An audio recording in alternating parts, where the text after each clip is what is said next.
Indianong nagpasikat ng mekos-mekos, sinisiraan nga ba ang mga kalahi para lang sumikat? Sobrang dami na masala, sabog yung ten mo, dami na chili. Yan. Max yan na lahat! Oh my God! Let's go, Tito! Kamayin mo lahat!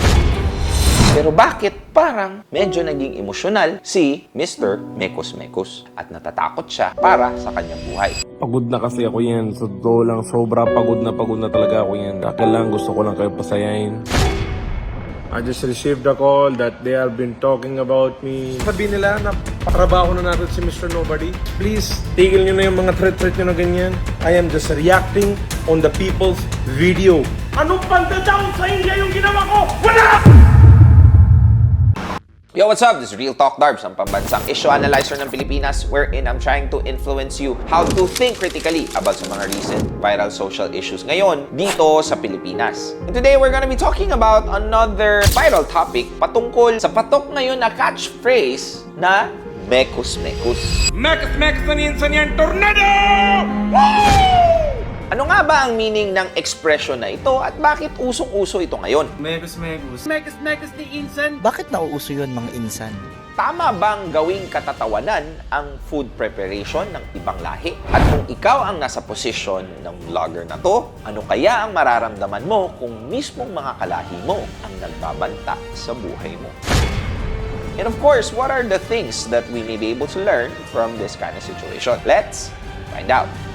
First, let me give you a brief context. Pinasikat ang playful expression na ito ng isa ng Philippine-based Indian content TikToker at comedian named Mr. Nobody Doody na may real name na Navot Singh. As of the time I'm recording this video, he has 3.2 million followers sa Facebook at 75,000 followers sa kanyang YouTube channel. At meron siyang 5 million followers sa TikTok na ngayon ay permanently banned na. Bagamat hindi pa malinaw ang dahilan, active pa rin naman siya sa ibang platforms. Most of his contents are centered on educating Filipinos about his Indian beliefs and practices. So guys, today educate ko lang kayo. Ang tawag po sa amin is Indian or Indiano. Ang Bombay po ay dating lugar sa India kung ngayon ay tawag Mumbai na. Hanggang sa umabot na rin siya sa pagpo-post ng mga reaction videos na tila parang hindi hygienic na paraan ng Indian street food kasabay ng paulit-ulit niyang pagbanggit ng salitang Sobra na Mex! Tornado! Oh my God, tornado!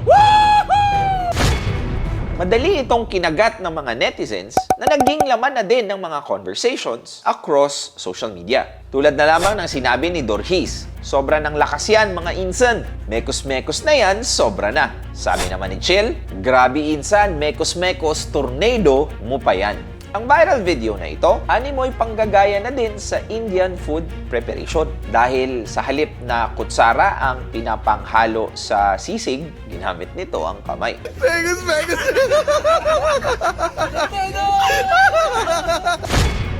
Now, maging ang official page ng Mobile Legends, ginamit na din ito. Sobrang dami na clash na yan, Insan! Megus mo na yung base! Eto na yun! Now, there's a lot of people who's asking, ano nga ba ang mekos-mekos? Paliwanag ni Mr. Nobody, Ano ang meaning ng Makos? Mex. kaya lang naman daw mekos-mekos ang pagkabigkas nito. Kami ng Indian, we cannot pronounce straight. Baka yung iba, kaya nila yan. Ako hindi niya. Masaya naman daw siya sa kanyang popularity ngayon.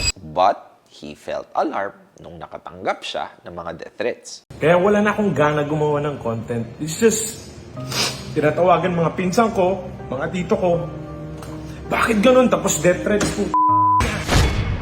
Ang nakakalungkot pa ay galing daw mismo ito sa kanyang mga kapwa Indiano dito sa Pilipinas. Sa mga kalahi ko na may problema sa akin dyan, uwi na kayo India, wag na kayo dito Pilipinas.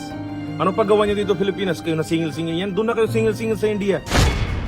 Kaya lumiban daw muna siya sa mga outdoor shoots para sa kanyang kaligtasan. Ngunit hindi ito ang unang beses na dumanas siya sa pagsubok dahil apektado din siya sa mga negosyanteng pinahinto noong pandemic. So, focus ako sa business namin ngayon kasi maraming bad things na nangyari nung quarantine. Nag-down yung mga businesses. Ang inspirasyon daw niya sa ganitong hanap buhay, ang tatay niyang bumuhay sa kanyang buong pamilya bilang isang Bombay. Mula ang kwento na yan sa post niya noong February this year, kung saan proud niyang sinabi na halagang 7,000, ginawa ng tatay niyang successful ang lahat ng kamag-anak niya. Marami man silang magpipinsan, magkapatid naman daw ang turing nila sa isa't isa. At dahil sa motor daw na ito, na itaguyod ng mga magulang ni Mr. Nobody ang buhay na meron siya ngayon.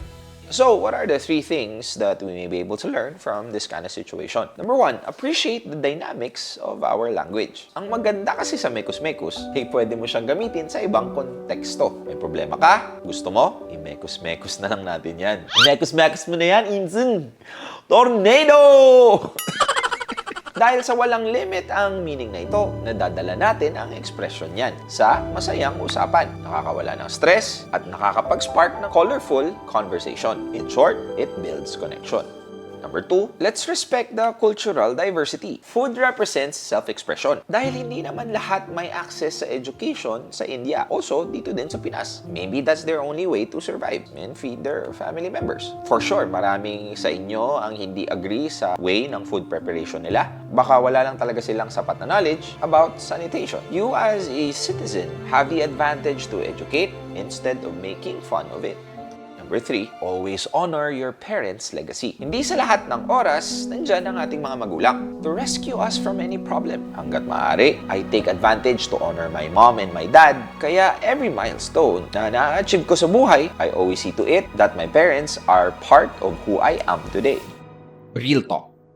Now, kahit gaano ka funny, your money and influence can't always protect you. Hindi lahat ng nakakatawa ay nakakatuwa. Putting your culture into the spotlight of a popcorn discussion won't bring any value. But this isn't about food. This is all about pride and dignity. It's the same feeling every time kapag may kababayan tayong nasa ibang bansa and we were being misrepresented. Now, remember, taking pride in a family's culture is more important than a sense of identity and connection rather than any achievement taken by force.